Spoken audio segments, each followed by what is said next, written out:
This organized chaos video is brought to you by viewers like you. Thank you.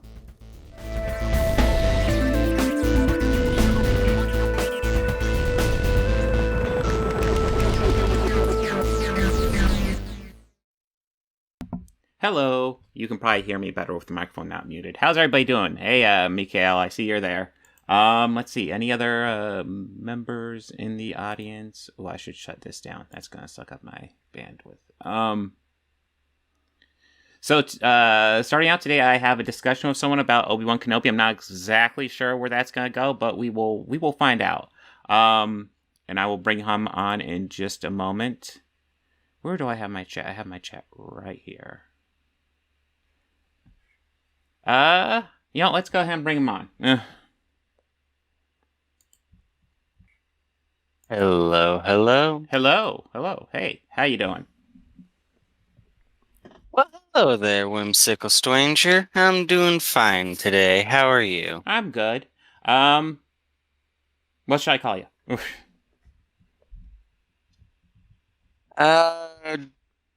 For farts and giggles, we'll go ahead and say Gilvader. Okay, and I cannot guarantee I'll remember that. Fair enough. So you said you want to discuss Obi-Wan and you've seen the first 2 episodes, so what did you want to discuss? Well, for the most part, I've listened to videos from folks on both sides talking about why it's good and bad. And it seems like for the most part, folks saying it's good, it strikes me as like they're saying it's good more so because it's Star Wars, not because it coherently makes sense and whatnot.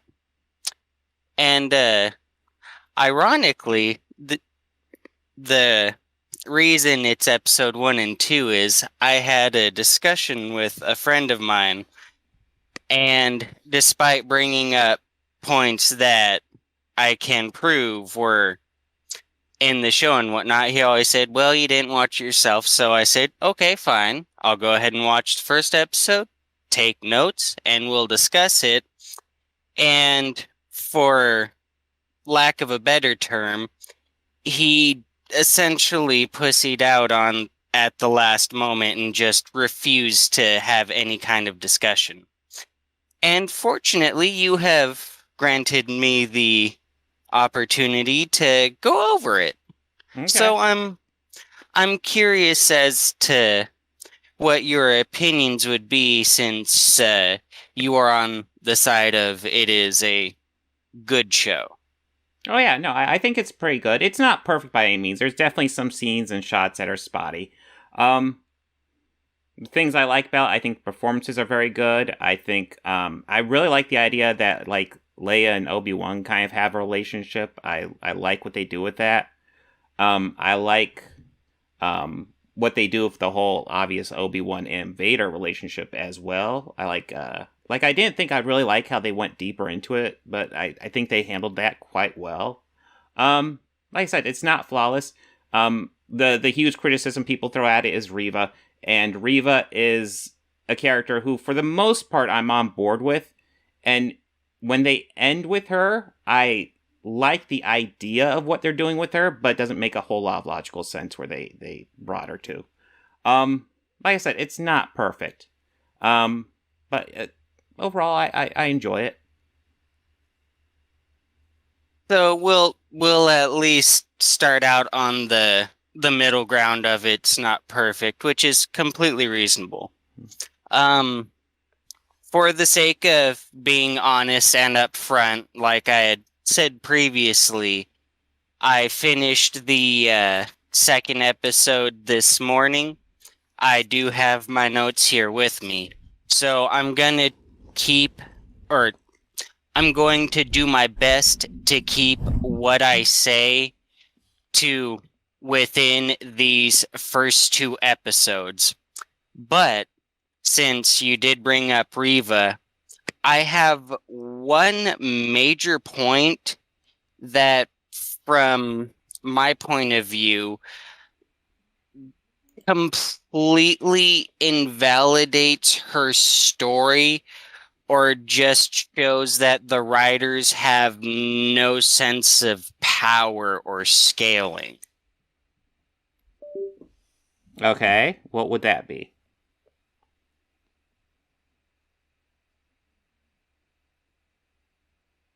Are you there? So Okay. yeah. So I have my it set to push to talk, and I accidentally clicked a typing bar.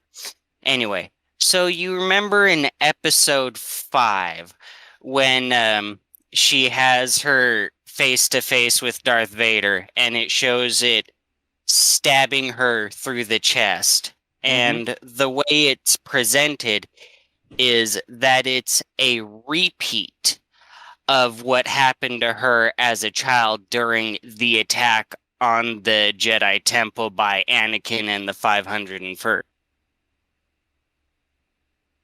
I mean, she played dead when that happened. That's just it, though. She is a child. Okay. So she's 8 to 10 years old. Okay. And if you recall, in Star Wars Episode 1, we see Jedi Master Qui-Gon Jinn take a saber wound to the gut, and it is lethal. He dies I don't recall. within minutes. It's been a few months since I saw it, but I don't recall her taking a saber cut to the saber cut when she was a child.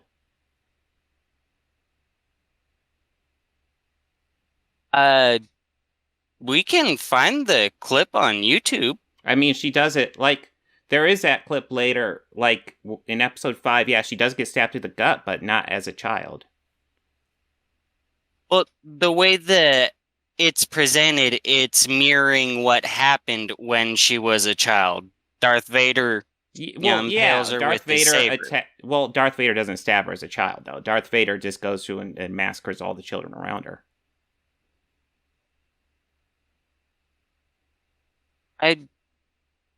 Can you pull the clip up?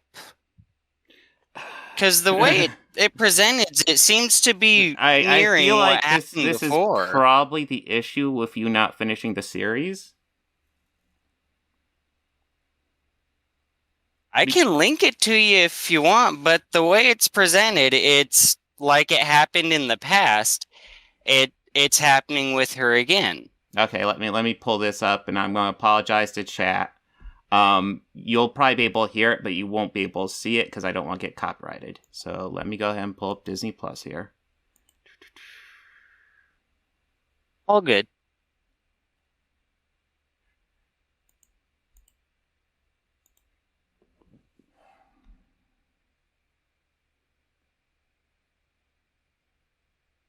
All right, and so while I'm going ahead and pulling this up, like I said, it's been a few months since I've seen it. So let's say she gets stabbed through the gut and survives. How does that destroy her character? The reason it makes her storyline make no sense is because in episode 1, we see Jedi Master Qui-Gon Jinn take a saber through the gut and die. Okay, How is a child supposed to survive a wound that's easily lethal for an adult? Well, number one, we haven't confirmed that she got stabbed as a child. I'm pretty sure she didn't. But even if she does it as an adult, there's no evidence that it's the exact same style wound. Gut wounds are kind of all over the place. It really depends where you're hit.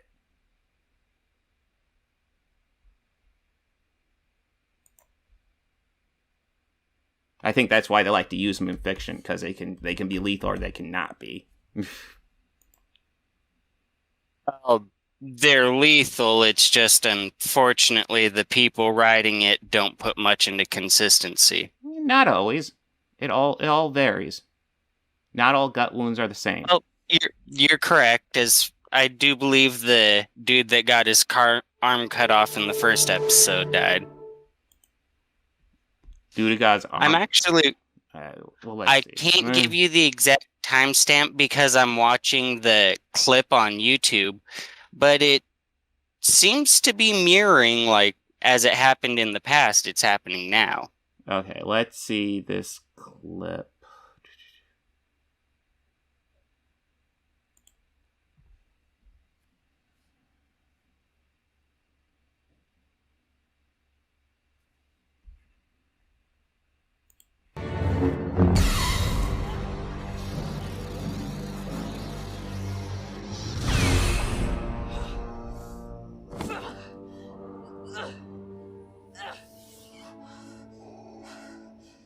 I linked it to you. It's kind of ambiguous what exactly happens to her as a child. She definitely gets stabbed in the gut as an adult, though. That's for sure. So, like I said, how does that invalidate the point that how does that guarantee she's dead just because one person dies of a gut wound and she doesn't? We don't know if it's an identical wound. Like, it's possible to get stabbed through the chest and survive, just as long as they miss the heart, for the most part. And, it's dangerous, but it's possible.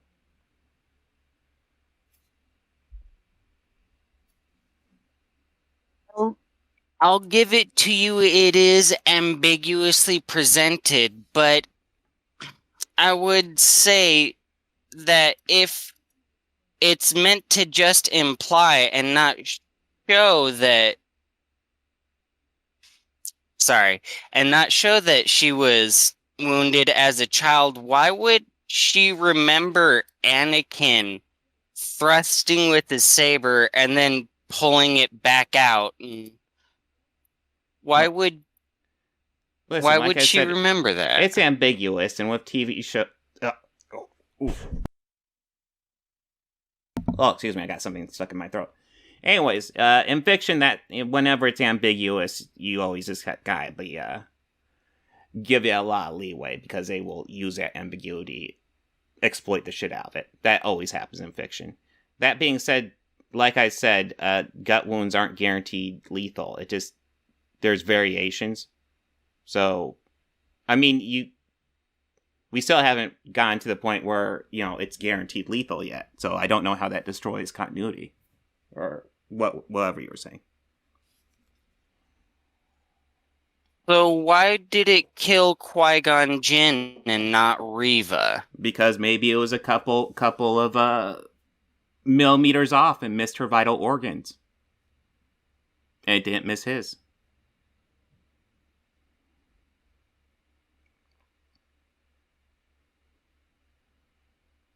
Gut wounds are generally lethal because of all the veins and arteries and whatnot. So while they wouldn't bleed out, there's also incredible swelling and whatnot. Okay, but not always, and it's fiction.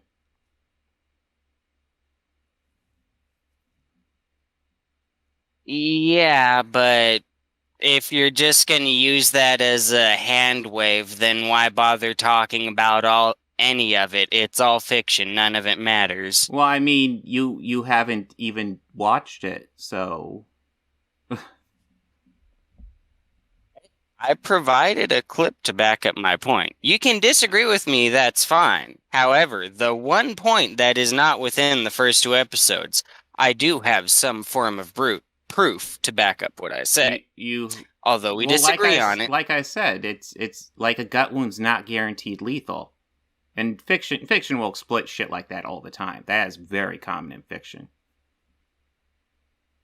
In fact, in fiction, there's lots of gut wounds that end up not being lethal.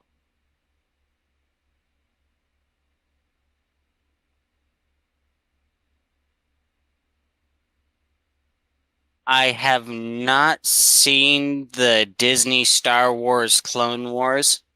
Go Gendy Tartakovsky. But as far as I know, all gut wounds we've seen, primarily Qui-Gon Jinn, have been lethal. Okay, so there was also just brought this up, and I didn't even think about it. Yeah. What about Darth Maul's gut wound? Oh, he should be fucking dead. He fell into a chasm but he survived in Star Wars canon. That's Disney Star Wars, and I think it's a very stupid idea. If the shaft wasn't bottomless, there's no way he should have been able to survive being cut in half. I completely disagree with Well, it. actually, that wasn't Disney Star Wars. That was the Clone Wars that established he was still alive, and the Clone Wars was before Disney.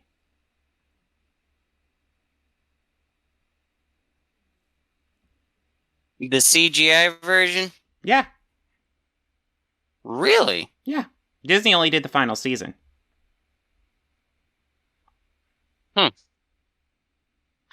Well, can't say I agree with everything, but regardless of Disney, Star Wars or not, Darth Maul should be fucking dead. Okay. I mean, maybe you disagree with that.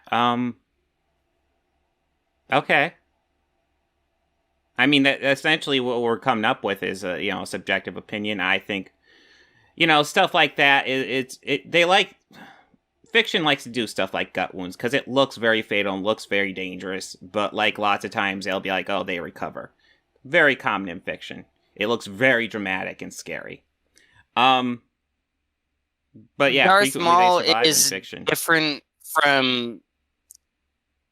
from Reva and Qui-Gon Jinn, because if Reva took it to the gut, then that's almost, even if it were in a different portion of the gut, that's still a similar wound to Qui-Gon Jinn, whereas Darth Maul was bisected, which should have killed him, and then fell a very deep chasm, in which case he would have hit a solid floor, which should have turned him into paste, or he would have hit water because Naboo its core is full of water and all that happy bullshit. Okay. But either way, he should have been dead. So right now we're just at the point where there are Star Wars characters that you think should be dead that aren't. Well, that's with Darth Maul. As far as Kenobi goes, Reva's story makes no sense because she should have died from her gut wound as a child. So none of the events should have unfolded as they did. We don't know how severe anything she got as a child was. It might have just been like a flesh wound or something. We don't even know if she was cut. All we know is that it looked like some sort of stabbing motion, but we know she survived. So like the child stuff is ambiguous. Like it's not a cut or a stab. I'm pretty sure that lightsaber went right through her. We're still dealing with opinions here. Maybe she did get stabbed in the gut. It was really bad, but as soon as Anakin got left, medics got to her, got her in a back tank, and she survived. It's Star Wars. It's fiction. Well. I mean, the entire point of her character is that she survived a traumatic experience from Anakin, and now she's kind of on this revenge mission against Anakin. That's the point of her character. Listen, her character's not written perfectly, but shit like that happens in fiction.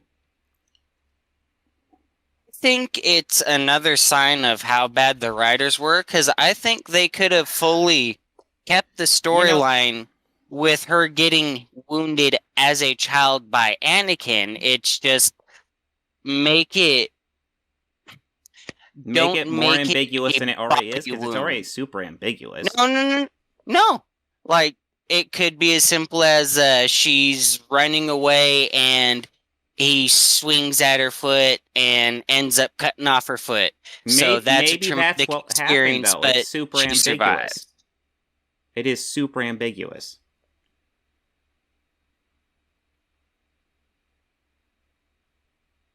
Well, anyway, moving on from that. That was the one point that's not in the first two episodes. So, going over with episode 1. I'm curious, what's your opinion on the trigger warning? The reason I ask is, as far as I know, there hasn't really been one in a need for one in Star Wars before. Like on my original trilogy collection, the New Hope, the one guy gets his arm cut Okay. off and there's blood, but there's no trigger warning at the beginning. Okay, so the trigger warning doesn't really mean anything to me. There was a school shooting around the time when that episode came out, and because that episode depicts violence at a academy for children, they felt the need to put the trigger warning in there. It doesn't mean anything to me.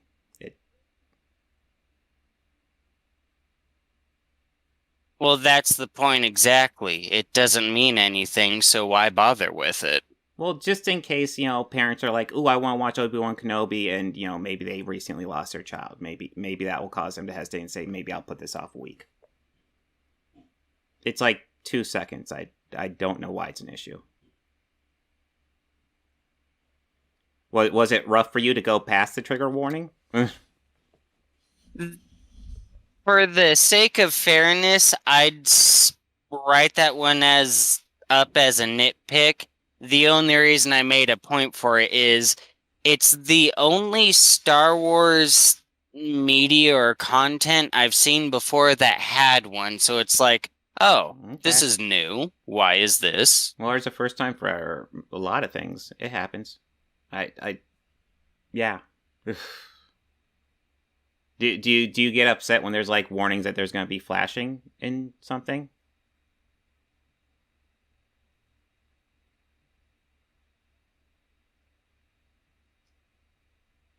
Depends on the context.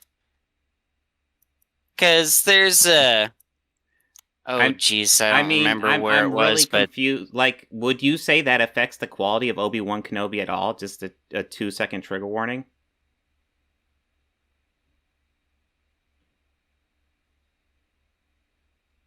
No, it just seems odd for something that never needed it before. Well, I would even argue maybe it doesn't need it. It's just in case, something for someone to keep in mind. It's essentially just like a courtesy. It's not like blocking people from watching it or anything. Yeah, that's what I'm saying for the sake of fairness. Yeah, that one's a nitpick. More just curiosity, if you want to say. Whatever. Okay. Was there anything in the actual first 2 episodes you want to discuss?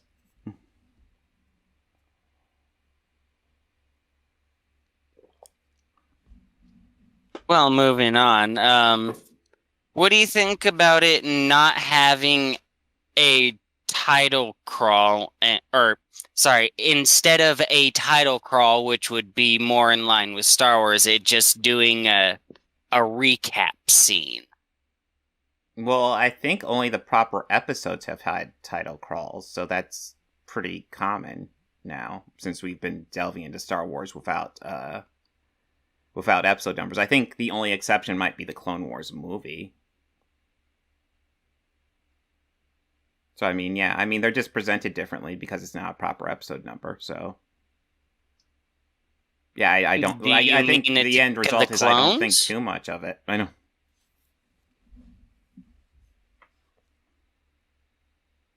Did you mean Attack of the Clones doesn't have a title crawl? No, Attack of the Clone... No, there's a Clone Wars movie. There's an animated Clone Wars movie that came out in 2008, yes.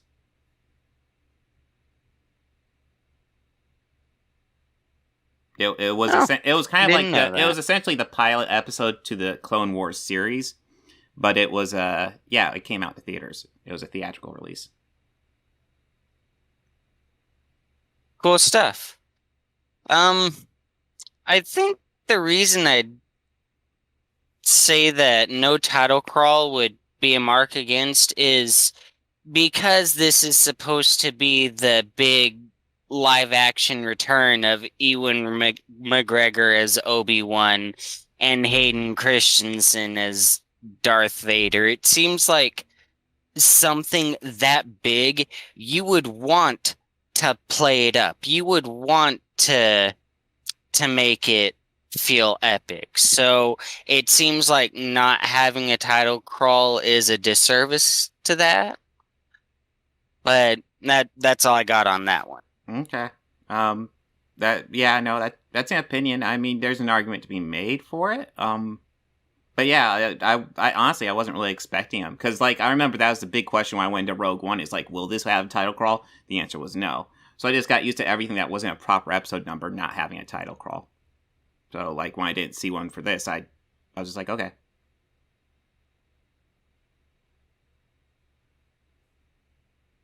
You're kidding. Rogue One didn't have a title crawl. Nope. I think it starts out with a long time ago in a galaxy far, far away, but doesn't go to a title crawl. It just goes to the movie after that.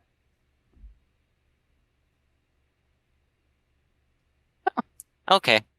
Well, moving on from no title crawl. For the recap scene itself, is it just me or does it seem like the music doesn't really fit? It's been a while since I watched it. I don't recall having issue with the music.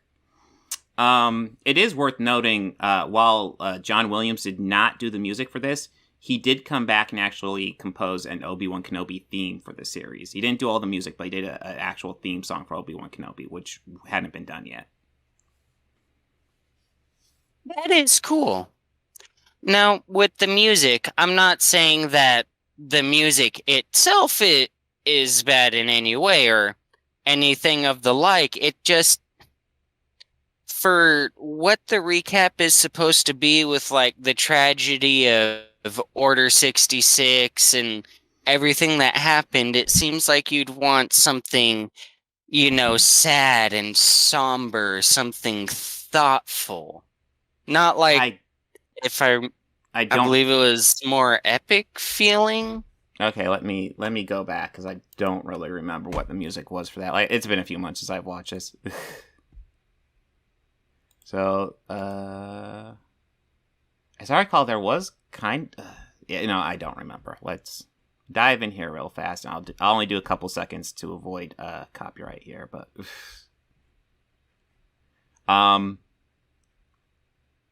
but yeah, I will say overall, I remember kind of missing the John Williams score in that series. That being said, he did come back and do a little bit for it. It's just, I feel like he's mostly retired now. And honestly, with all the great scores he's done, you can't ask him to work on it forever. Where? I just had Obi-Wan Kenobi up. What the heck?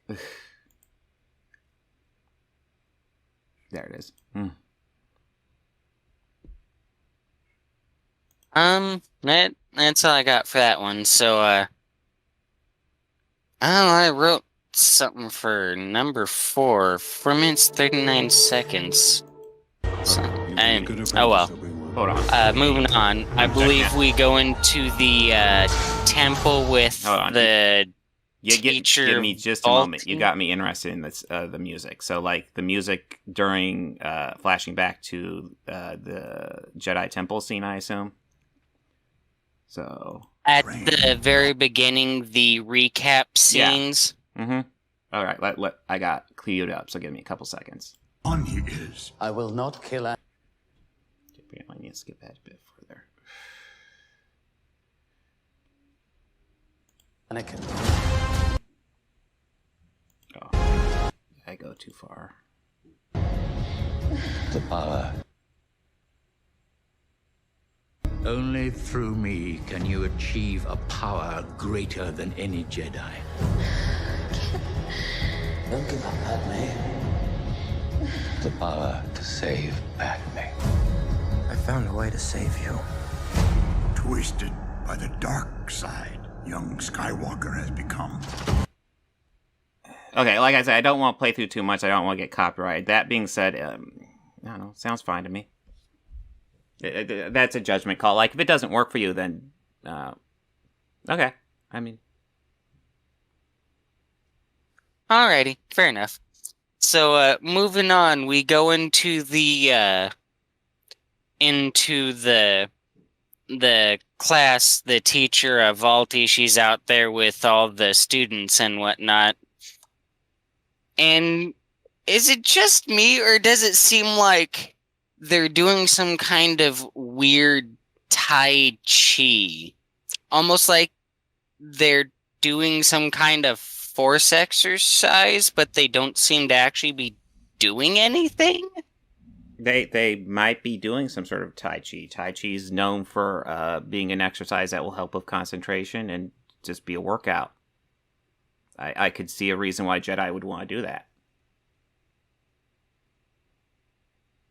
I don't think it has an equivalent in Star Wars, though.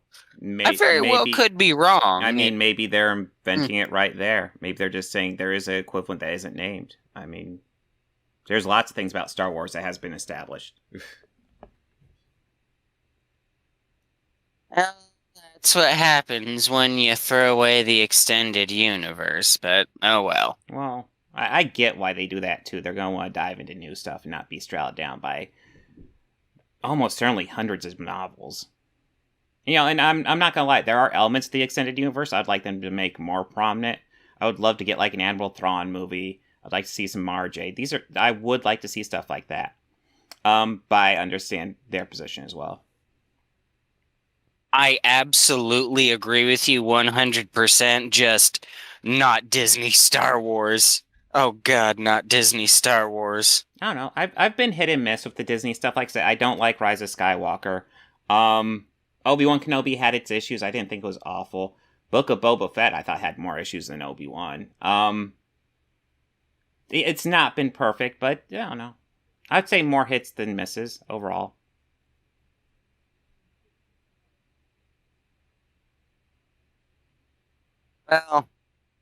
Well, we'll see how it goes when we get to the end. So, moving on, how did they not notice any of the battle going on outside the temple?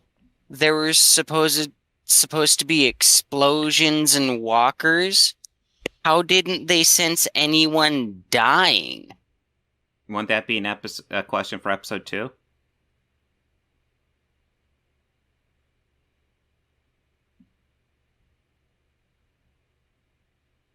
What do you mean? I mean, you're talking about when they're replaying events from episode 2 from different perspectives, right?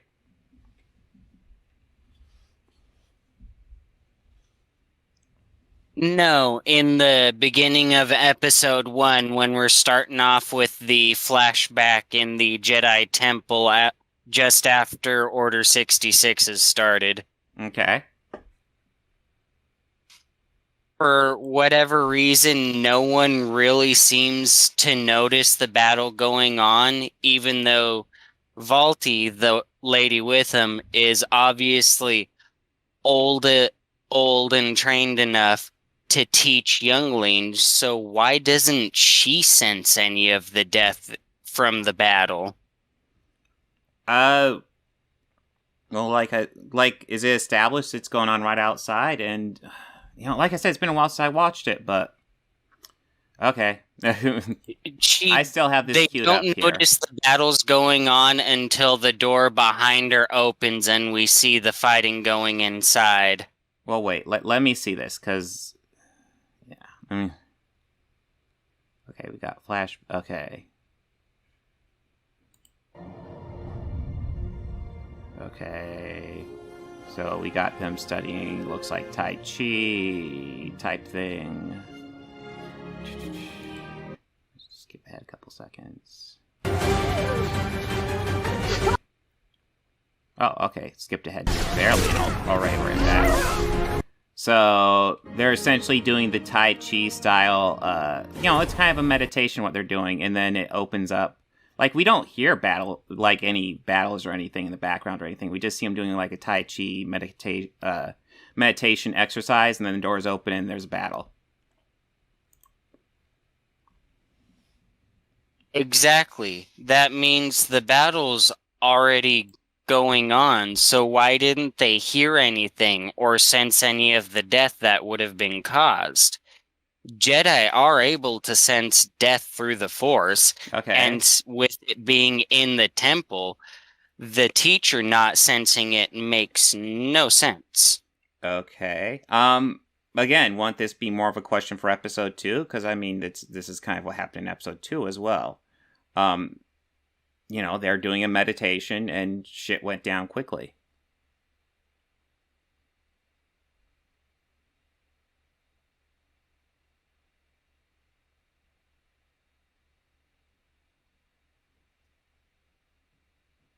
I'm not really sure why it's a question for episode 2 because we're seeing without the events of episode 2 jumping from to a my different points perspective.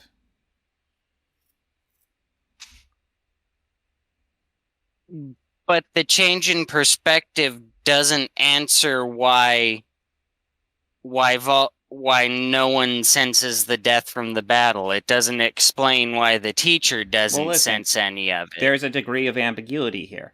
Because maybe the teacher has a whole bunch of students, they know what's going down, so she brings them off into this room, isolates them, does the Tai Chi type meditation with them while the battle's going on to help distract them, and then, the Jedi in the temple are supposed to keep them protected. They eventually fall, and then it comes to their room. So she's an idiot? Why would she be an idiot? She's essentially trapping them on an open ledge up multiple stories in the air. They might already be trapped in the temple, so she's trying to keep them isolated and away from the battle. Listen, it's not explained. It's kind of ambiguous again. But, this is a possible explanation as to what's going on. It's... The only ambiguous part is how they fail to answer these questions, because we clearly see that the class is going on, the door opens, and the battle is going on inside. Mm-hmm. I'm not trying to say it's ambiguous doesn't explain how this teacher doesn't have access and use what is a basic passive Jedi power. Okay, so let's say that you have a whole bunch of kids with you, and like you can't get away with them, and outside there's a whole bunch of chaos going on. What are you going to do with those kids? You can't move. You're stuck in a room, and you're with a whole bunch of kids. Outside there's chaos. What are you going to do? That's all a what if that is not shown in the episode. Well, we see them in a room. So I'm just asking you, what do you do in that situation? You're trapped in a room with a whole bunch of kids. What do you do?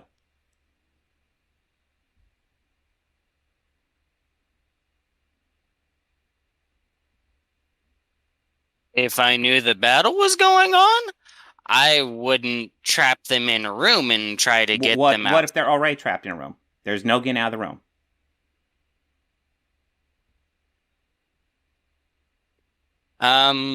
I don't know. Hope Meth Bear doesn't burst in through a window and fornicate their eye sockets? Okay, well, I mean, that's a very specific thing. But in general, what you're going to do is maybe do a meditation with them, maybe do something to help distract them, and hope that things get resolved before it gets there.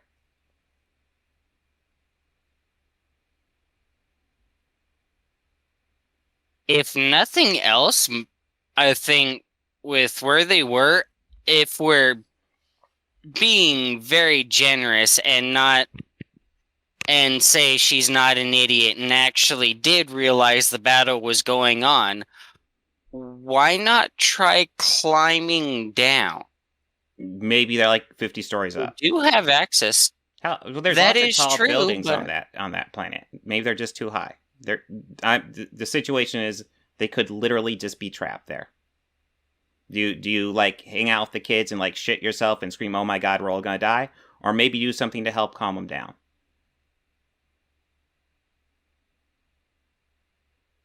You try to escape and get them out. What if your only hope is to hope that they get stopped before they get to that door? There's no other escape.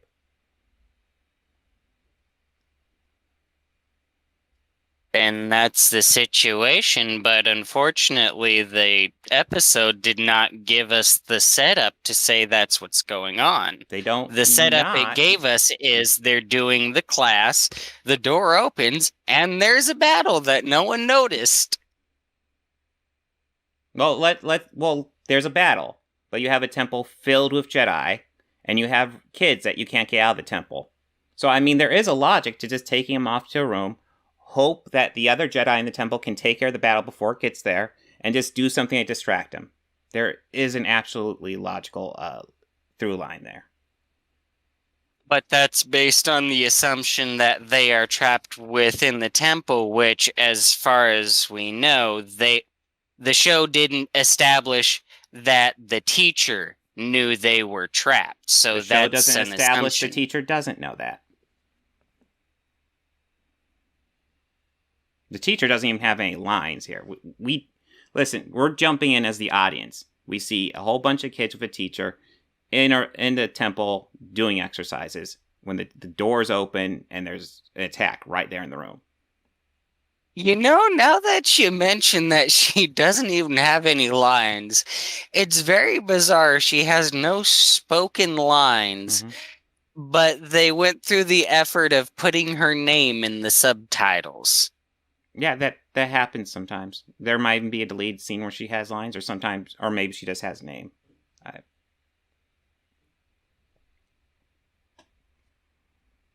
Hopefully she was smarter in that scene. But moving on, not really a whole lot of issue. It just seems with the choreography she does. Well, Valti and some of the other Jedi we see that get gunned down, they do a lot of needless spins. Have you seen the prequel trilogy? A lot of twirling. That's all over the prequel trilogy. I grew up with the prequel trilogy, and while I fully admit the first two are not good, and so far the choreography in the first and second episode has nothing on the level of the choreography from that final duel in Revenge of the Sith. If you want to see a very thorough breakdown of it, I recommend Shadiversity's fight scene autopsy. He knows his stuff. Yeah, no, I mean, well, that's also something worth considering, because Shadowversity does analyze his stuff, and it's interesting the way he analyzes it, but he analyzes it from a practical, fighting standpoint. Where in fiction, lots of this stuff isn't really meant to be practical, it's meant to look cool. I mean, that's just what it is. I mean, that's part of what they did in the prequels. George Lucas kind of wanted the Jedi to essentially look cooler than they did in the original series, or trilogy. And yeah, so he hired Nick... Crap, what is his name? Chat, help me remember, what's his name? The guy who did the fight choreography, it's Nick something. But he hired him to do all the fancy fights that we get in the prequel trilogy. And he did that because he wants it to look cool.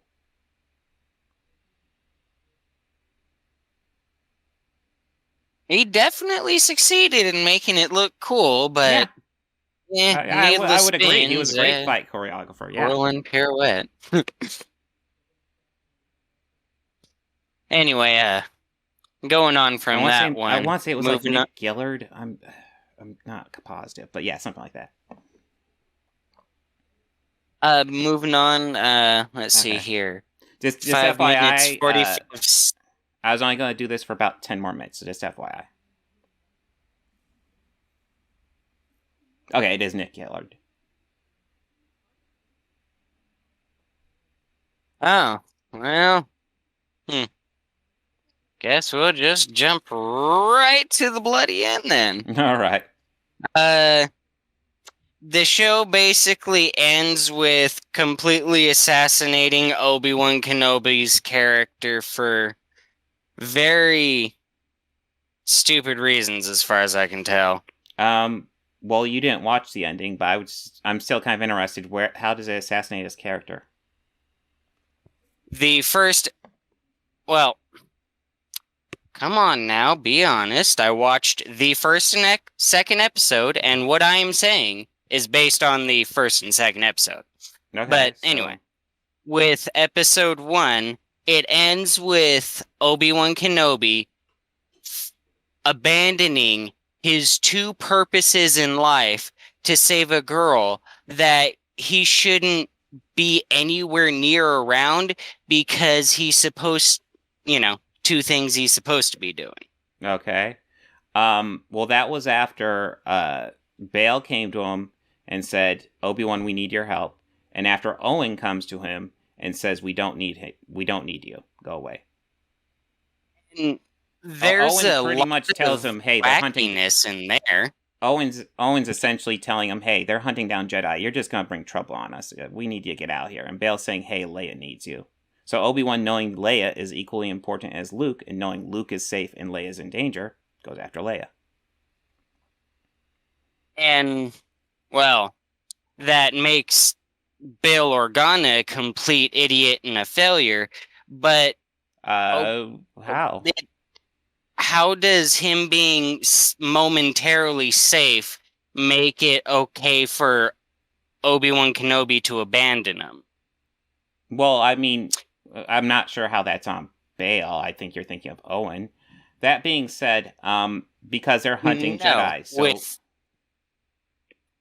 with Bail Organa, the reason it makes him an idiot is there's a number of parts. First one, despite her running away before, he makes no attempt to place any extra security on or around her. No extra bodyguards, no tracking devices in her clothes, jewelry, droid, no proximity security, no secret alarm in any of the other places.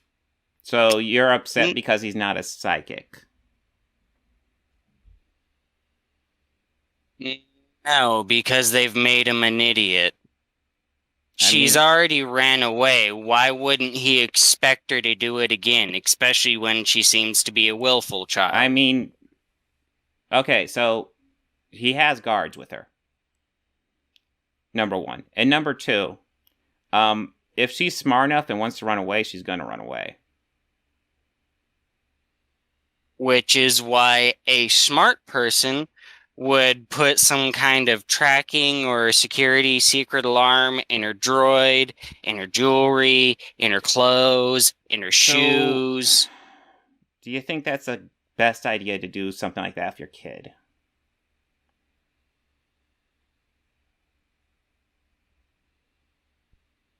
When you're an Imperial senator and her getting kidnapped could literally mean within an hour. You're not talking about her getting kidnapped at this point. Millions of light years away. Yeah, we're not then talking about... Then you would take those extra steps. We haven't even gone to her getting kidnapped. You're just talking about her running away.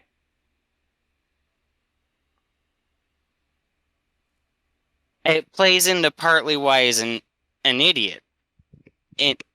Because he makes no extra effort at keeping her from running away or protecting her and keeping her safe if she runs off, it is easier for her to get kidnapped.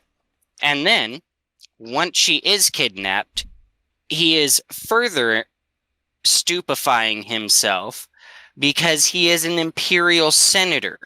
Assumably, because he is an Imperial senator, he has means and money and connections. Why doesn't he talk to Ahsoka Tano? Why doesn't he talk to any other rebel friends? Why doesn't he use any Imperial influence? Why not bounty hunters? So I don't recall him knowing Ahsoka Tano. But he does know Obi-Wan Kenobi, which is who he does reach out to. As for using his actual, legal efforts, he probably wants to hide the fact that Leia was kidnapped because that would make him weak. He and the Empire are not on the best of terms. He does not want to look weak politically.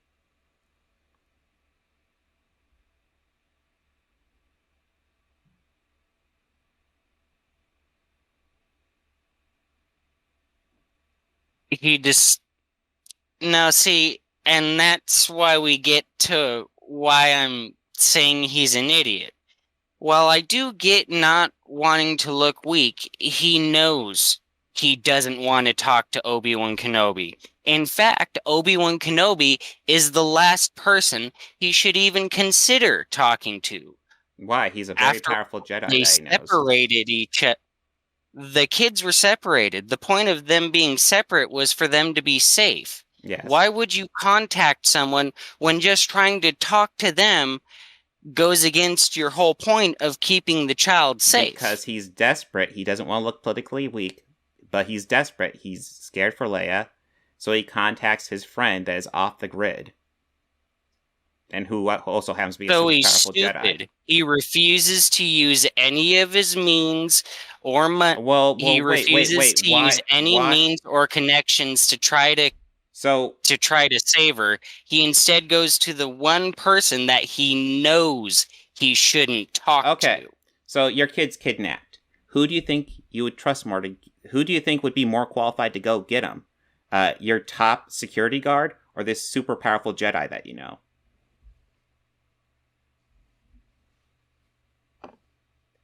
The person I could talk to and it not jeopardize my life and position.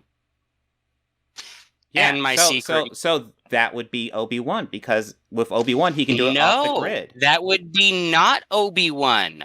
Obi-Wan is the one person he doesn't want to talk to, because if the Empire connects him to Obi-Wan, hey, Palpatine wants to talk to you. Yes. There goes his life as senator. There goes his position. So that's why he hid talking to Obi-Wan.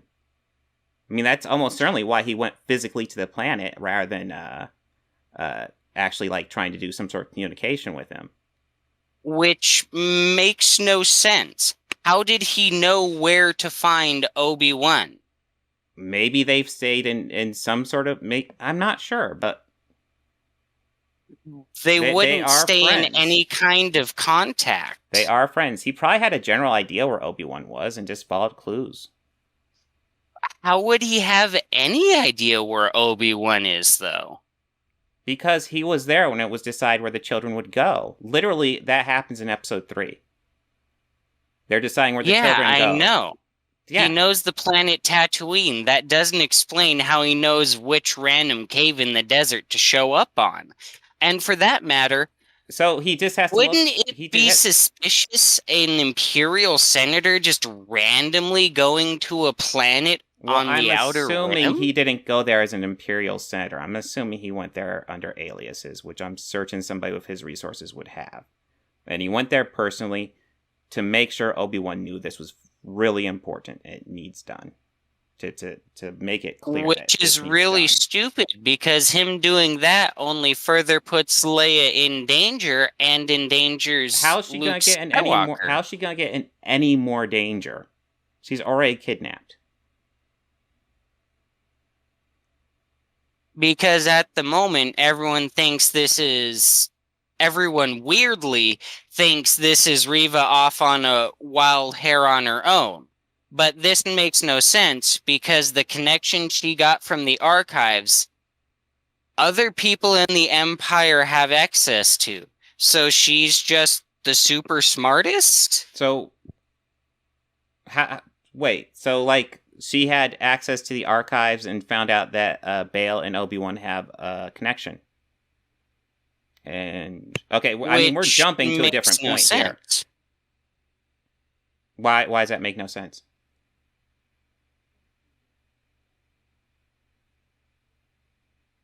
If this connection was to be discovered, how was it not discovered until now?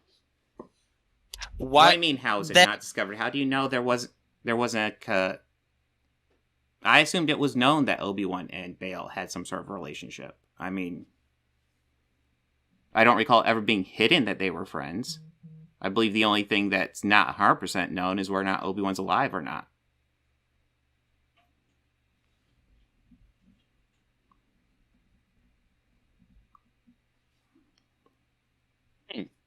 Well, I'll give it to you. They probably didn't know that the connection wasn't private. However, why is it that only Reva ever acted on it? And it... Because she was trying to get to Anakin. She was drawing him out. Well, that's jumping ahead, so I don't know. But back to Bail. So... As I said before, He's an idiot because he makes no extra attempts to protect Leia. He doesn't bother with any of his influence or connections to protect her. Well, Instead, wait. his immediate action... One of his influencer connections to protect her is Obi-Wan. Obi-Wan is a friend that he knows. No. How does that not count as a connection? Obi-Wan is supposed to be staying on Tatooine protecting Luke Skywalker, not abandoning him to save someone he has no responsibility to. How does he have no responsibility to Leia? From his Obi-Wan's responsibility is to Luke.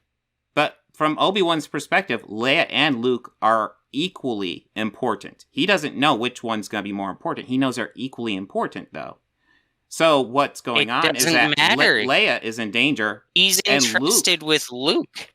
Okay, sure. But Owen is literally saying, hey, they're hunting down Jedi. You're going to draw them here. You're drawing more suspicion to Luke by being here. Well, on the same angle, Bail's saying, hey, I need to go after Leia. Leia needs your help right now.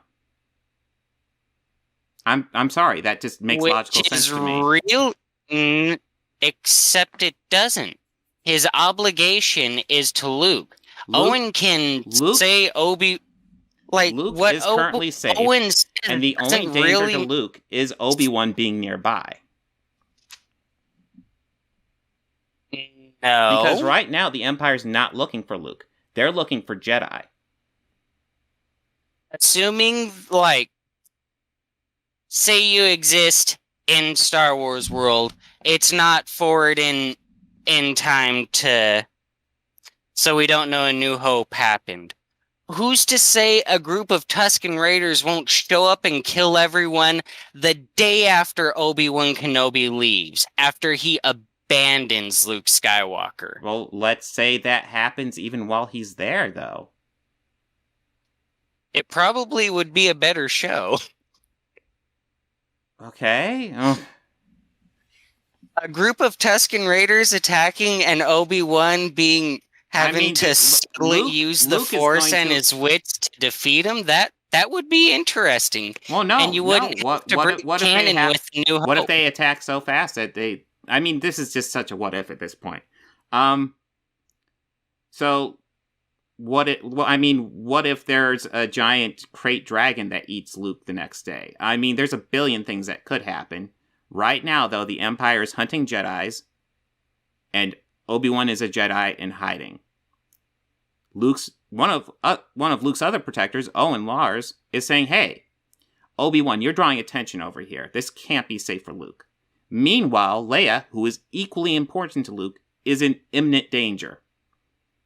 Where should Obi-Wan put his priorities there?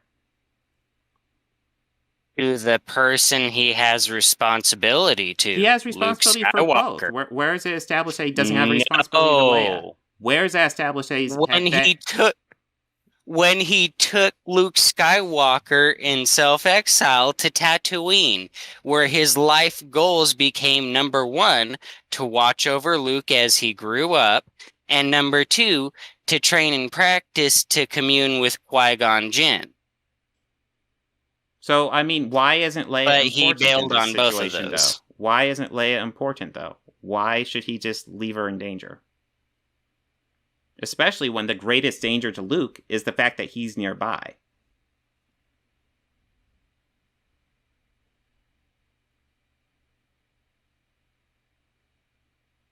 He needed some way to justify the bad Leia kidnapping plot. But it's one of those... I don't really see how you can say Bail is anything but an idiot when he doesn't make any extra attempt to protect her. He doesn't use any influences and connections. Instead, he goes to the one person he knows he shouldn't. Why are you saying that Obi-Wan isn't an influence or connection that he has? That is absolutely one of the resources he has. No, Obi-Wan Kenobi shouldn't be a resource. Why not? He should be persona non grata. Obi-Wan Kenobi is literally a Jedi that he knows. Why wouldn't that be a resource? Because you don't want to contact him, because any attempt to contact him But could draw his the daughter was Imperial eye kidnapped. onto you. His daughter was kidnapped. He doesn't want Daughter to... he made no extra effort to protect, made He no had attempt guards to with her. save other than going to the one person that he knew he shouldn't have. He had guards with her. Now, she was kidnapped. The guards weren't there to stop a kidnapping. The guards were there to stop her running away. So, shit went down. Now, No tracking device, no security or secret alarm in easily hideable or places. listen, if you want to go ahead and plant all types of tracking devices on your kids, go ahead. But that's going to be sketchy. But Don't try to twist it around into some kind of personal jab. Bail Organa it's not really made a personal no jab. I'm just speaking effort. to you as a parent. I'm a parent too, and if I were in Bail Organa's position, especially given that she has run away before and so is likely to do so again, I think an extra step to know where your kid is reasonable, especially when it could be as she's gone and in 10 minutes is on her way to another planet.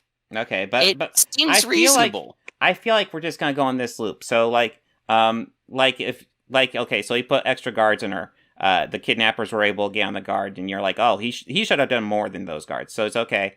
So they go ahead and establish he put a tracking device on her, and the kidnappers find a tracking device and kill it. And then your argument would be, well, he should have put 2 tracking devices on her. I feel like this could just keep on going. She ran away, so he put guards on her. No. I'm not trying to make that silly will. He should have done 2 or 3. The fact is, he's not psychic. He didn't know what was going down. I don't know why you're saying psychic. Because he's not a psychic. He didn't know that people were going to try to kidnap her. He did not. The issue isn't that he's not psychic. The issue is he's not smart. He is not as smart as someone in his position should be. Okay, but what? Just because he didn't put 50 tracking devices on Leia? And made no attempt to rescue his daughter or seek any help whatsoever except to go to the one person he knew he shouldn't have. You need to understand the political position he's in. He is a senator who stands against the Empire. He has political power, but he has lots of very powerful political enemies. He does not want to show weakness in that situation. So, rather than giving it to his top captain... talking to his rebel friends? I'm in the middle of my point. So, rather than going to a captain or someone official that he knows, he's going to this old Jedi, super powerful Jedi friend he has, and saying, please, my friend, help me. I don't want the Empire to know I'm weak, but I want you to save my daughter, please. Yeah, he shouldn't be there doing that.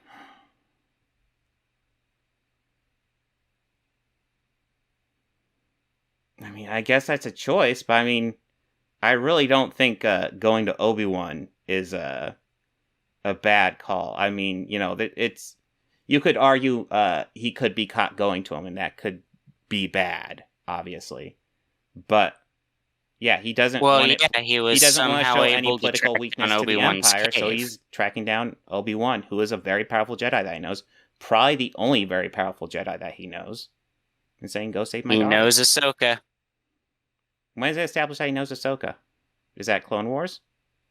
I believe it's the end of Clone Wars and the Rebels show. They put good old Ahsoka plot hole in the starting of the building of the Rebel Alliance. But if we were to say politically he can't use his Imperial connections, why doesn't he try talking to any of the rebels?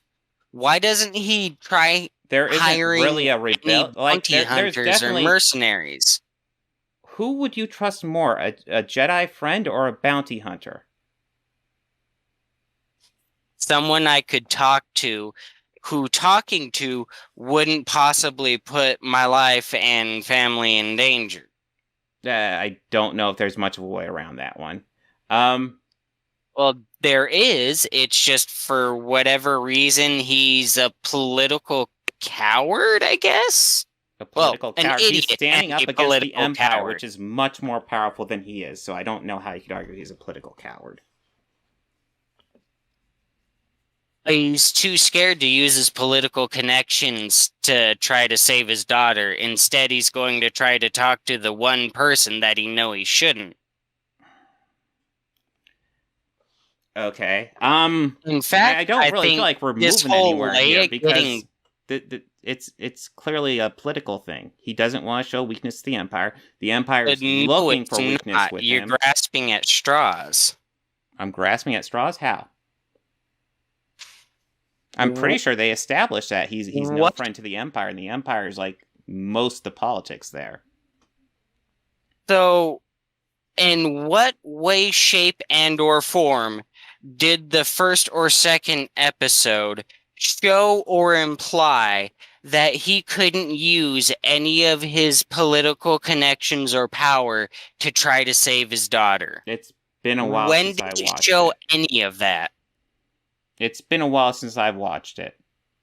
I remember it being fairly well implied, though, at least. Very, very recently, within the past 24 hours. Although and it's it worth doesn't noting show you us didn't that. finish it. I said before we started, the first 2 episodes. Mm-hmm. I mean, I feel like it's fairly well established that Bail Organa is a powerful senator that is not a friend to the Empire, which is what... I mean, Tarkin pretty much says that in episode 4. I mean, that's why the planet got blown up.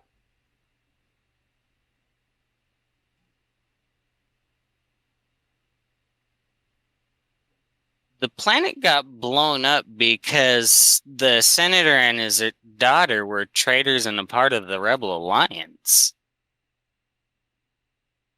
All right, so you don't... So clearly there's going to be penalties if the Empire goes after you, right? Yes. Okay. And him and Bail Organa going to Obi-Wan and talking to him personally gives the Empire to look at him in a much more negative light, to the point where it's like, oh, Senator, huh? You know, that's probably going to change soon. The whole point would be that he's doing it so that they don't know he's doing it.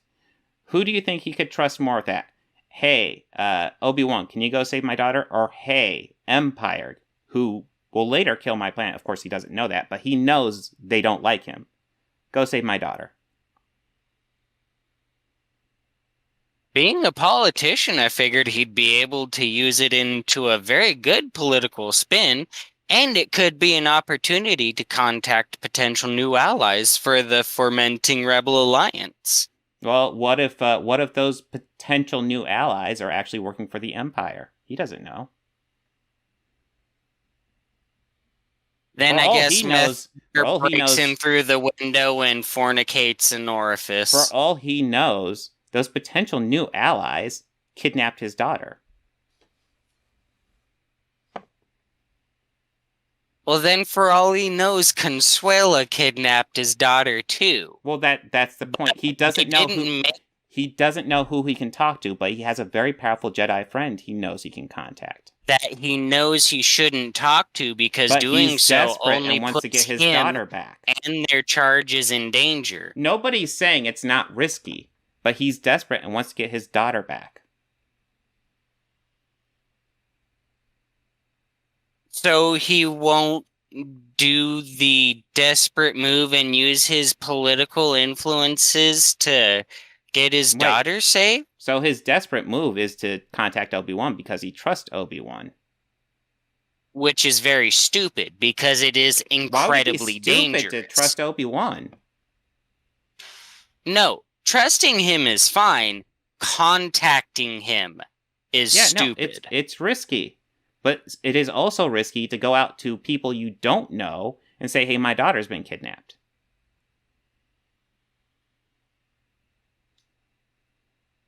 One of them definitely puts less danger on your family, and it also helps Yeah, keep Luke actually, yeah. Skywalker out of danger. One of them puts less danger on his family, and that's contacting Obi-Wan. No, contacting Obi-Wan is very stupid, because if the Empire finds out, Listen, oh, you're talking to a Jedi traitor. Well, looks like you get to go away for a long time, Bail. or the other option is just contact random people who might have kidnapped your daughter.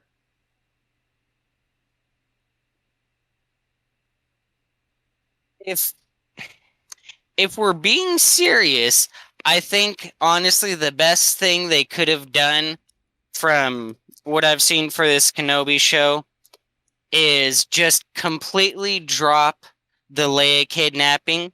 If you want to do something with that story, make it a separate show. I think it would have been cool to see young Boba Fett or a Boba Fett in training, get hired by Bail to save Princess Leia. Okay. And then you would be able to have the kidnapping storyline. Yeah, I know, but you'd be able to have the Leia getting kidnapped storyline, and you wouldn't assassinate Obi-Wan's character by having him abandon Luke Skywalker and his training to go after Leia. He's not a... You keep on saying assassinate his character. It doesn't assassinate his character at all. Luke is safe at the moment. It does. Okay, so there are currently Empire patrols looking for Jedis, and they've been to Tatooine. They've been to the town where Owen is at. They are looking for Jedis. Obi-Wan just being there could bring heat on them. So right now, Obi-Wan being near Luke is more of a threat to Luke than being away from him. So, because they aren't looking for Luke, they're looking for Jedis. Now, on the other hand, Leia's been kidnapped, and Bail's saying, please, please help me. Now, Obi-Wan is, of course, at first reticent to do this, but upon looking at all the information and knowing that Leia is equally important to Luke, decides to go after Leia.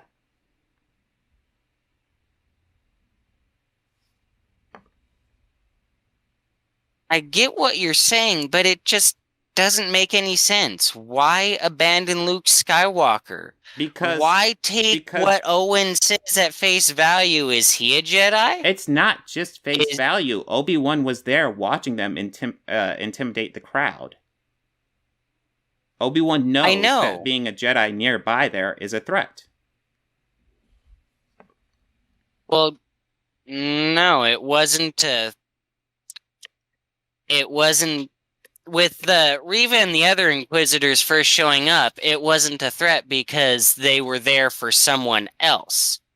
But now that you bring up Owen, do you know why Owen was such a dick to Obi-Wan for no reason? I'd have to rewatch it. I don't remember for sure. I mean, obviously, I think he was a little bit on edge because he was part of that crowd. They pulled aside. One of the people specifically being intimidated, I think even by Reva specifically. And yeah, he was a little bit on edge simply because they're looking for Jedi, and Obi-Wan being nearby means that's a threat to them.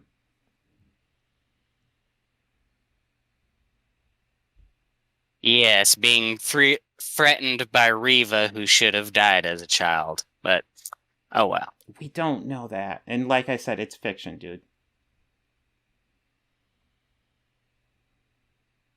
I think the issue here overall is what I'm seeing is that you're saying certain things just because maybe they're marginally implied have to be this way instead of maybe looking at it from a different angle. Like the whole thing with the classroom. We don't know what brought those children there. We don't.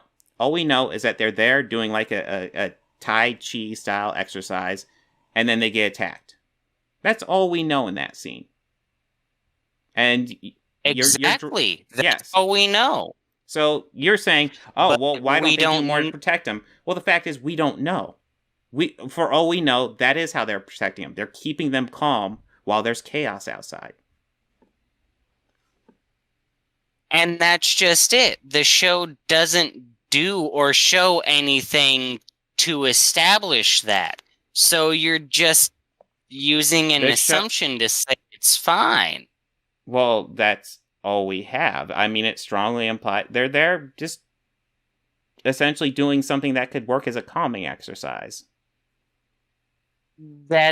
Well, no. We don't know what kind of exercise it is. I mean, They're here's the just thing. doing You're some accusing kind me of exercise. Yeah, okay. So you're saying I'm assuming too much, but I'm saying by the same token you're assuming way too much.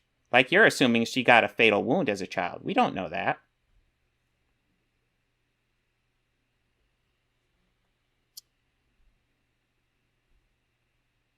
In fact, the clip pretty much shows I think it's a pretty strong argument that she didn't die. I mean, she didn't get a fatal wound as a child.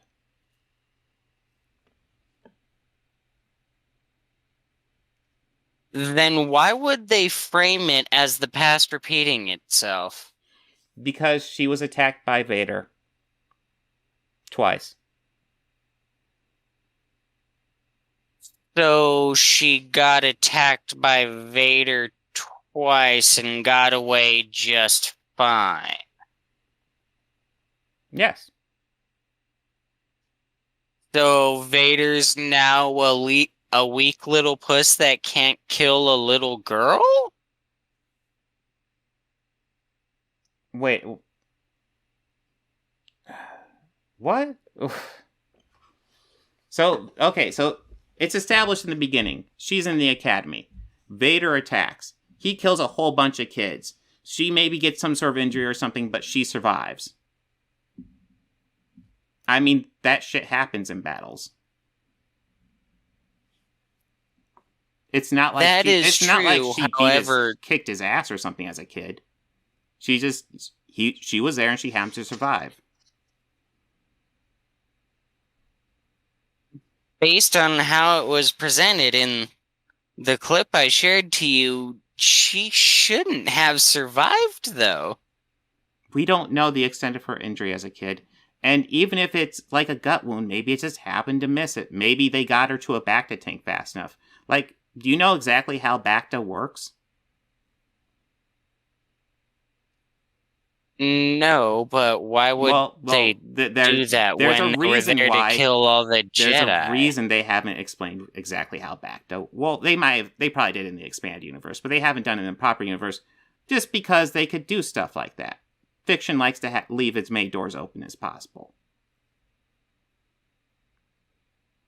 That depends on the fiction. Well, why does it depend on the fiction? Well, there are some where they fully go through and explain the rules and how things work, and there are others where they leave it more ambiguous. Star Wars was one where things were a lot more written out and explained, but most of that went down the toilet when they got rid of the EU. And do you want to know why they did that? It's so they could fill it in and not have to fall back on like hundreds of books of canon. Listen, there's elements of the EU I'd love them to bring back, but it makes logical sense for Disney to do what they did with the canon. There's just way too much of it to keep track of. I mean, I'll be honest. It kind of sounds like you're just more upset at this series for not following the EU, rather than for what it actually does. Oh no, I thoroughly despise this show because it makes Bail Organa... And I just want to establish this show that you have not watched all the way. The first episode ends with the character assassination of Obi-Wan Kenobi. I mean, yes, it does. You can argue that, and that can be your point of view. And is training with Qui-Gon Jinn to go rescue a girl he has no responsibility to. Dude, you can argue that, and you can say, hey, I feel that way, and not watch the show, and I am fine with that, but I thoroughly disagree with you. Leia is equally as important to Luke from Obi-Wan's perspective. In that moment, Luke doesn't need him, Leia does, so he goes after Leia. But Leia shouldn't need him in the first place, since she has Bail Organa. Shit happens. I know, they make Bail Organa a complete idiot who made no extra Again, steps to listen, protect his if you're daughter or gonna look save at her this and rather say than to Bail go to the Organa's one an idiot, person, she shouldn't. if you're gonna look at this and say Bail Organa's an idiot just because he doesn't have psychic powers and doesn't know every possibility that might happen, I mean that again, that is your call. I'm not even saying you have to watch this show. My argument is it's decent, and I don't think you're giving it enough credit. But if you don't want to watch it for these reasons, that is entirely up to you. But I will also say it's tough to argue a show like you genuinely hate a show if you haven't actually watched it. You can say there's people who I trust who hate it, and therefore I'm not going to watch it, and that's a fair thing to say. But saying you hate it when you haven't even watched it, it's kind of a stretch. Why are you saying that in complete denial of, even before we started talking, I was straightforward and said episode 1 and 2. And other than the one bit about episode 5, everything I have said has been about episode 1 and 2. So, what is it I'm saying about the rest of it? Because you've literally said this series is terrible, essentially. You've already said that without seeing the whole thing. So if you're going to go ahead and say the whole series sucks without watching the whole thing, and I'm going to point out that I think that's not very logical. It's incredibly logical when I say it's based on everything I've seen so far. Okay, and if you want to say the first 2 episodes, what I'd already seen, then I'd be talking about things from the other 4 episodes. But I'm not. I do want to point out everything I'm saying we did a bit is based on what I've seen. Okay, so you hate the first 2 episodes. Okay. I mean, I've never said you're not allowed to dislike the first 2 episodes. I guess I'm wondering what your goal is. Is your goal to make me like come to some sort of come to Jesus moment where I go, oh God, I didn't realize how awful this is. Lots of people brought up this series to me. I'm a little sick of it, honestly, but like I'm welcome to discuss it, but like I've been over lots of these plot points.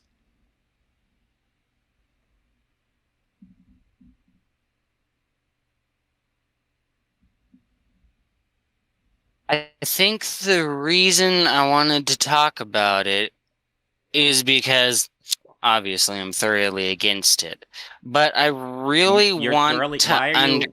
I have to ask you, why are you thoroughly against it if you haven't even finished watching it? For the reasons I already stated, like Obi-Wan Kenobi's character assassination, making him and Bail Organa an idiot. Again, so I'm assuming you watch shows on this or something. Honestly, just knowing the people who usually like to go after me, I'm guessing you're a Rags fan, but I don't know.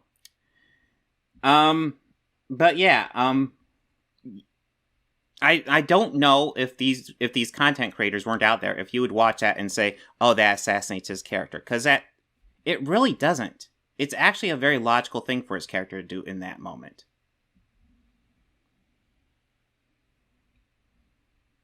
How is abandoning Luke Skywalker and his training? Luke isn't in danger, and in fact, he's in more danger having Obi-Wan around. So the answer is to completely abandon him and leave him without the defense of someone with force powers. For that moment, yes, because you know who else doesn't have the defense of someone with force powers? Leia. And Leia is currently kidnapped. But you know who has the defense of an incredibly rich Imperial Senator father with means and connections? Who is also a target of the Empire, who is now on friendly terms with the Empire, who is much more powerful than he is.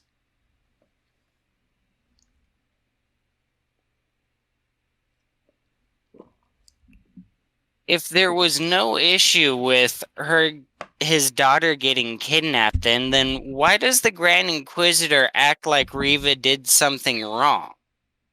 He told her, in episode 2, you kidnapped an Imperial Senator's daughter? Mm-hmm. He's upset with her he went over her head. Like she did something wrong. Yeah, he went over her head. Odds are the Empire didn't want her to do that. Bail doesn't know this. For all Bail knows, this is an Empire plot to weaken his position.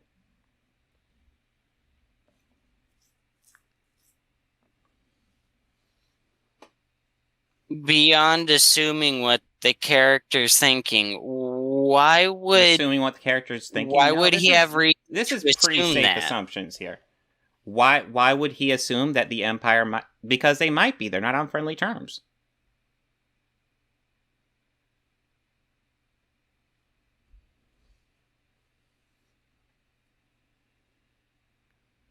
Still, yeah. You keep saying they're not on friendly terms, but he does have non-imperial connections and money. Mm-hmm. Yes. But what he also knows is that somebody knew exactly where his daughter was in that moment to be able to kidnap them. It's safe to assume there's maybe a spy or something in his midst. He doesn't know who he can go to. Oh yeah, the daughter that got kidnapped after running away again, and he made no extra effort to protect or monitor her, even though she's ran away before. Listen, I feel like this whole extra effort, he had a guard on her. I mean, how many levels do you want?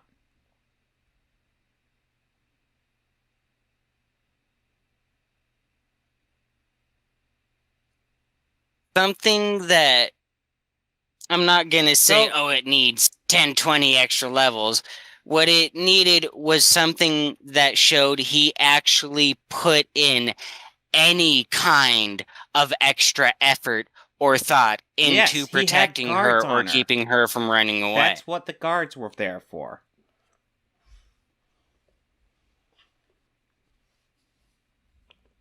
I'm actually kind of surprised because there are serious weaknesses with Obi-Wan Kenobi, I would argue. Yeah, these aren't really them.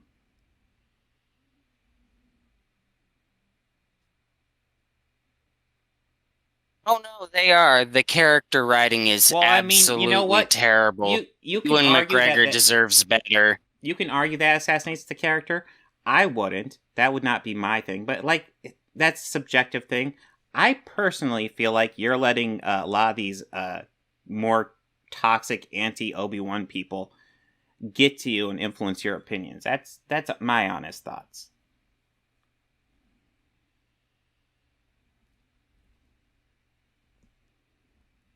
So, can I ask you this? Did you You can think that, but I got did timestamps to show that I actually watched it to have my own opinions. okay? Because if I was But let me really ask you just going something. to regurgitate everything that I heard, Okay. I wouldn't keep my points to what I've seen in the first two episodes. Okay, but let me ask you something.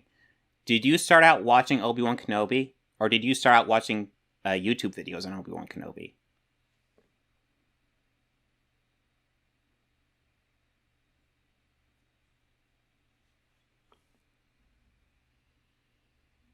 Videos for Kenobi. Okay. I had So I'm gonna, absolutely no intention to talk about it or watch it until my buddy started talking about it.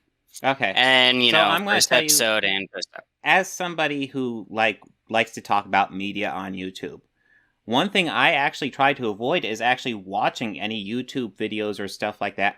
I actually even try to avoid even looking at the Rotten Tomato scores before watching a piece of media. And the reason for that is because I don't want my opinion to be influenced by what other people say at all. Because it is. When you hear other people's opinions, even if you don't want it to influence your opinion, it will to some degree.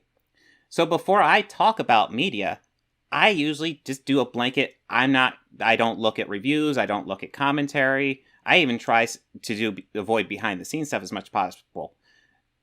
Trailers are kind of tough to avoid. But I try to avoid a lot of that stuff so I can go in as blind as possible and see what I think. That's what I did with Obi-Wan. I came out of it thinking, that's pretty good. It's not perfect. It's definitely got flaws. But it's pretty good.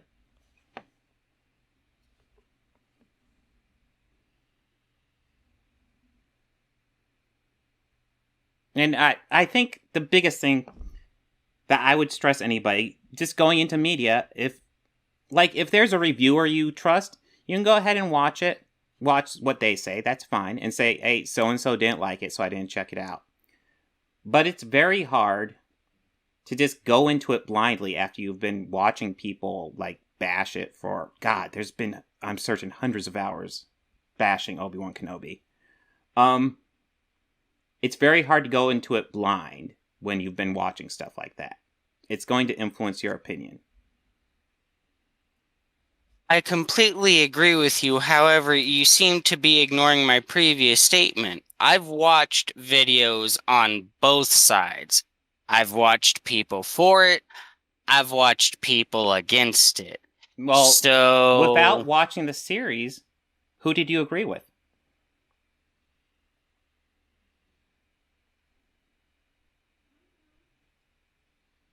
before watching it, Yeah. I agreed with the side that was against because I am one of those people that I'm one of those evil, horrible people that think The Last Jedi is absolute dog poop. Okay. And so because of how terrible that was, I saw Obi-Wan Kenobi and it's like, yeah, hopes are not high for that one. Okay. And that's, like, I'm trying, like you said, horrible, terrible people that dislike the Last Jedi. I don't recall anybody who's ever said that. If anybody says that, that's a pretty cringe opinion. You're allowed to dislike the Last Jedi. Did you never hear did you miss the people that said you're racist if you don't like Rose Tico? It depends on what your arguments are against Rose Tico. There's plenty of arguments against Rose Tico that aren't sexist or racist, but there's also plenty that are.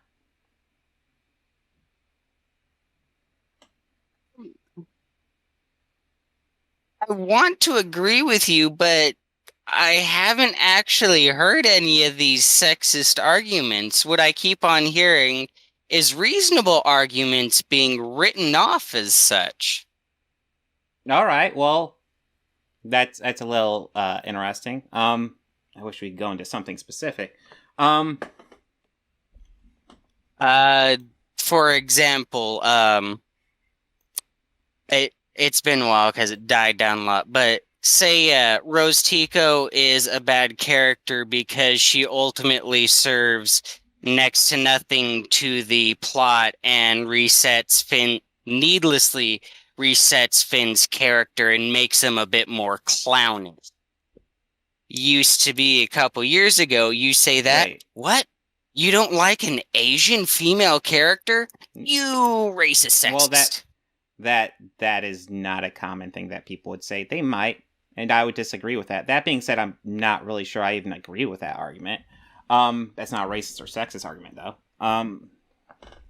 So yeah, this has been interesting talking to you. This has gone on longer than I intended, though. I guess, is there any final points you want to go into? Or anything you want to shout out?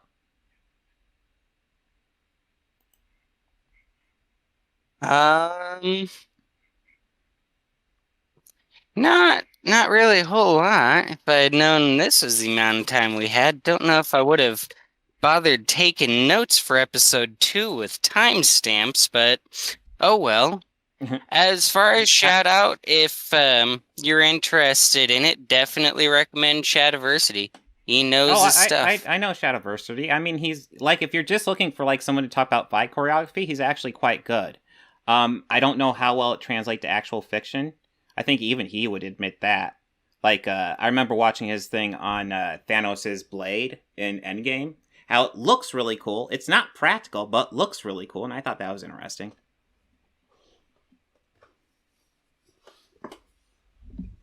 If you like that one, you should watch the video he does on the double-bladed sword. It's an incredibly... It's a very cool weapon and idea. It's just the way it was presented in Endgame. Mm-hmm. I'd agree with Shad. Not good. Well, yeah, I'm. It's been a while since I watched that, but I believe even he admits, hey, it looks cool. I like the movie. It's not a practical weapon, though. As I recall, that's all his argument was. I don't think he said anything about, Endgame sucks because of this.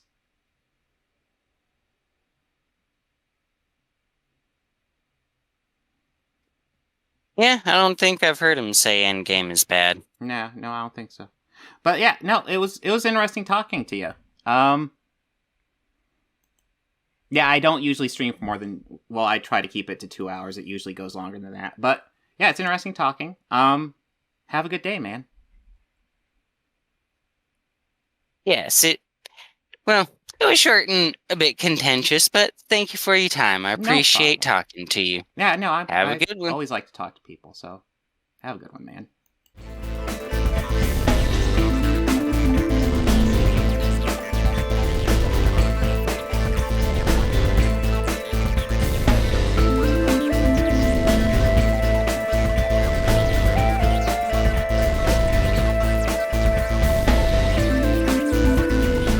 They think order and chaos are somehow opposites and try to control what won't be.